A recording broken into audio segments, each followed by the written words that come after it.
so me ba part 2 na da bia no sofu Kumchacha ya na me kase oye ni ba menwale bi da wacho tie ni ye pa oye jidini na ye Kristoni a oye ni ba menwale bi da wawa emwa de ba ko ewa asase bi so eye ahiafo ma eye dwe ahiafo ma eye ahentan ahiafo ma emwa de ahiafo ma eye tuno ahiafo ma eye ahomasofo mema wo ba anwale wo hia ni ba da ekodi tama wo bewuo ti asema me ka kire no na ebebo wa etu kwa wade a ya bonyame mpa yese awurade yibemfem pade mame patrotio ye mistake bebra ye a asofo ye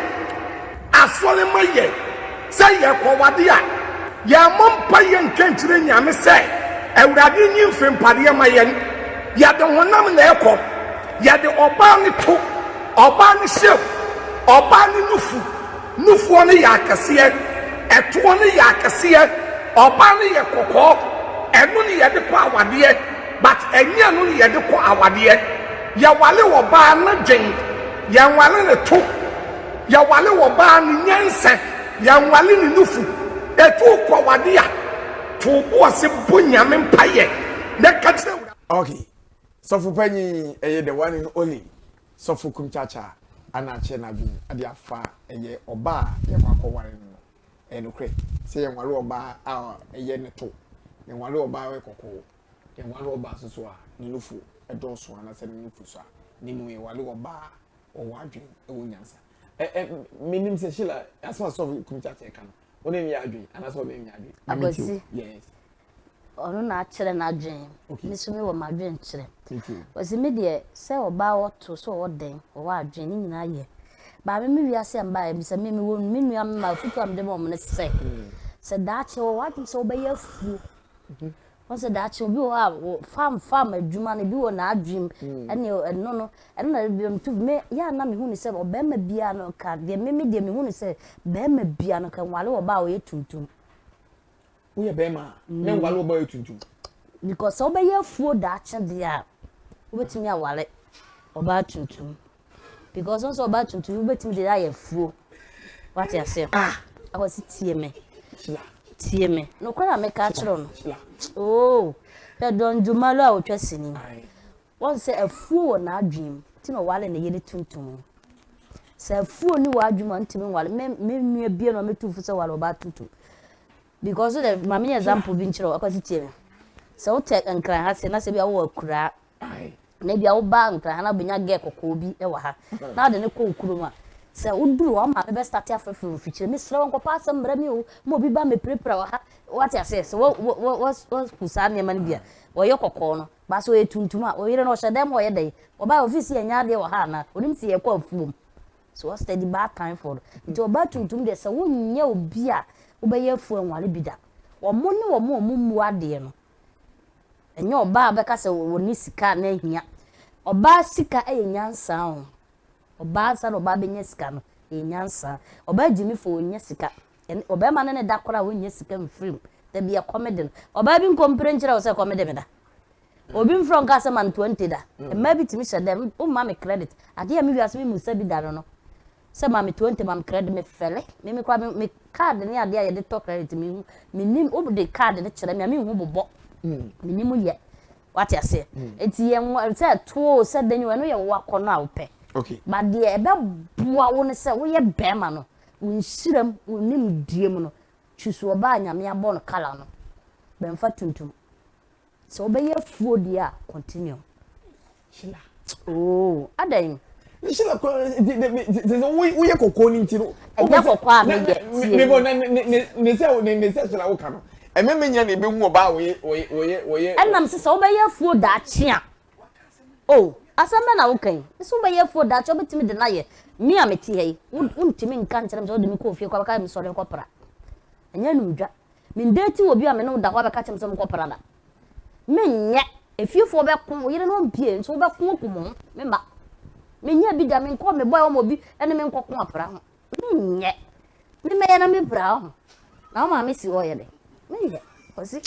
ti wale oba wo hwa wo de ne ko nipa mu wo hwe ye de oba bi timi di akimi yetim ko bujebosia ye nsaka oba tuntum so no anka samfo so ampani sika ne sika je oba ma ho den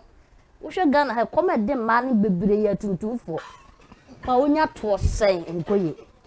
what you say ti akosi me de me tu mema fo mema nyina ye menua mema ti se oba wale oba ye wafuo di afan betia wale tuntum kokoko no ntime mboa se ono oba ye afuo no betia wale tu na de tuntum na ye afuo wo de ko tena kokko no ano a na wo de kokko na tena fie so what you say ti sa de ba kumchacha de na o ka no so adwen kire no ti akosi de o darling akosi me full lines ni to fi say no no o say I want them na do something we got about to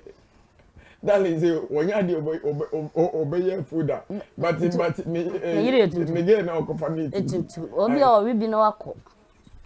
akwasi Ghana ha sika fo mo dodo se no mo yire mo yetuntum Ghana ha so fo no mo wo sika no mo dodo se no mo yire yetuntum ha ya na moto a muntwe be makura so be makura fun kete na o yire ne kala no ye fe na a stretch man sim de bia mu a otime woroba ha me na me ka kire so be masua na so yire kala ye fe o se o kala stretch man are same tin but the stretch man sinim o be man so create me woro because ani je na pie wo trim de aka wo sisi ne pie what you say